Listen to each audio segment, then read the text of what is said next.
I hope you are having a good day. Welcome back to Sophia Live. Now, what is emerging is this: Albert Ojwang suffered. Albert Ojwang was tortured, and Albert Ojwang didn't deserve what he went through before he met his death. At first, they told us that Albert Ojwang hit himself on the wall, and that led to his death. But new details are now emerging. The Star newspaper is revealing new shocking details. In this article, the Star newspaper is telling us that between 9:30 p.m. to 1:30, Albert Ojwang was taken to Karura forest, and it is there that he was tortured and beaten into coma, and he was taken back to Central Police Station unconscious. So this is what the Star newspaper is reporting, that Albert was picked up by DCI officers from their home in Homa Bay, and these officers ensure that Albert Ojwang really got safe to Central Police Station. And then the car that was used to pick him from the Homa Bay, from their home in Homa Bay, was dismissed. And it is said that Albert Ojwang was booked, and when he was booked at the Central Police Station, he was well, he was okay, he was just doing fine. So he was booked, and then later a private car came at around 9:30 p.m. So this car took Albert away, and it is now emerging that he was taken to Karura forest, and it was there that Albert Ojwang went through a lot. It was there that this man was tortured, this man was beaten, all this while being handcuffed. So it is said that after he was beaten, they beat him to a point that they got scared when he slipped into a coma, and it is then that they took him back to Central Police Station. I'm sure you've heard that the OCS saying that he refused to book Albert Ojwang because it is said he was very unconscious. So the OCS could not allow a man who was not well to be booked into the Central Police Station. So the Star is reporting that this happened between 9:30 p.m. to 1:30 a.m. And now they are also reporting that there was a senior police officer who was witnessing all this torture, and he also participated in this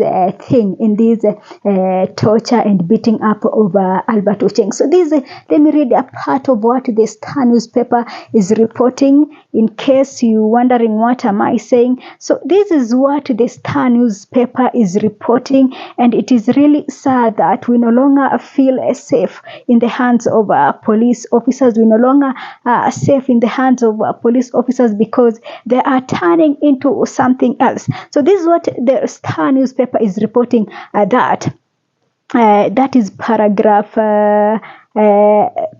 3 says, sources close to the ongoing investigation say between 9:35 p.m. and 1:39 a.m. the time of Ojwang's death as recorded in the occurrence book, he was removed from his cell and taken to Karura forest. Then when you go to paragraph 5, when you go to paragraph 6, the article say, according to multiple sources, a private vehicle was used to ferry Ojwang from the station to Karura forest. This was after the DCI vehicle that had transported him from his home in Homa Bay to Nairobi was discharged.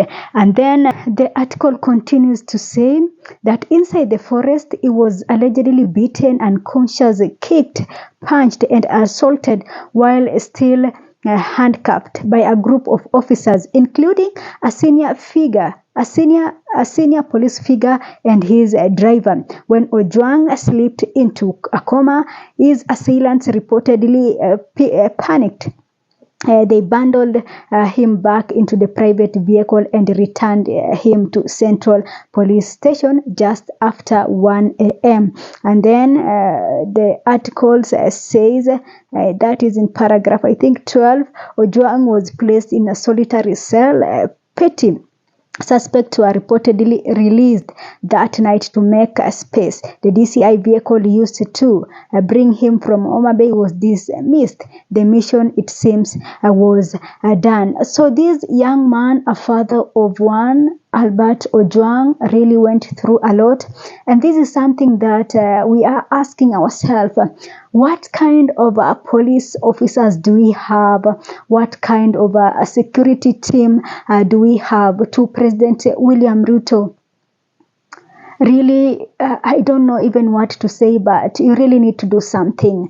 The president, you really need to do something. Now, as we speak, the relationship between the police officers and the citizens of this country is damaged. It is over. Nobody wants to hear about police officers. Nobody wants to listen to what even the police officers are saying. We've seen that in the demonstrations, that even these protesters are chasing away people who look like they are police officers. This go to show you that all is not well, all is not safe for Kenyans, for all Kenyans. And it is really sad because, you see, we really need one another. We need police officers to take care of us, and we also they need us to take care of them, because by us doing what is reporting these matters to ensure that we are living under the rule of law, it is making their work easier. So we really need one another. So for President William Ruto, this is really for you. This is the time that you go to show that you love this country, Kenya, and that the citizens of this country are important. And also, we are not saying the police officers are not important, but we are just saying that they are making it difficult for the citizens to even believe them, to even respect them, and to even have that good relationship with them. So for Albert's family, I know it is really painful. It is a really painful moment that this man really went all through this. And the only mistake he did, it is alleged that he made some false publication on social media platform. This is not a reason enough to torture and kill somebody.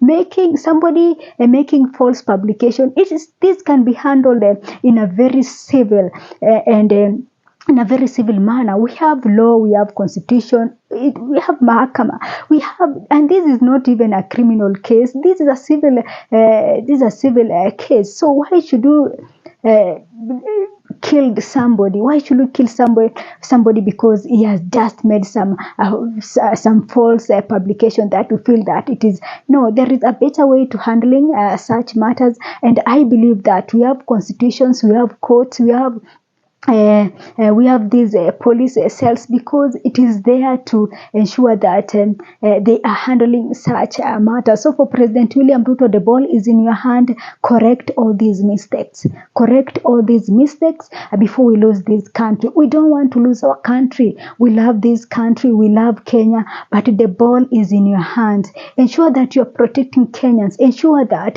the relationship between the police officers and the citizens of this country is not damaged beyond where it is at the moment, because we cannot survive with these. When things are escalating like this, when things are like this, it is impossible. We want a country that everybody respects the rule of law. We don't want a country that some quarters or some people feel like they're above the law. No, the police officers are not above the law, and also the Kenyan citizens are not above the law. So the president, this is the time to correct this mistake. This is the time to tell Kenyans that I care about you and I care about all that is happening in this country. And the time to make that decision is now. No matter how hard it is, but I am expecting, with all these revelations by the Star newspaper, I am expecting some people, I'm expecting some resignations at the end of the day, because this is really painful. This is really traumatizing. This is really sad. This is really unfortunate. We don't want a country that things are being handled like this. No.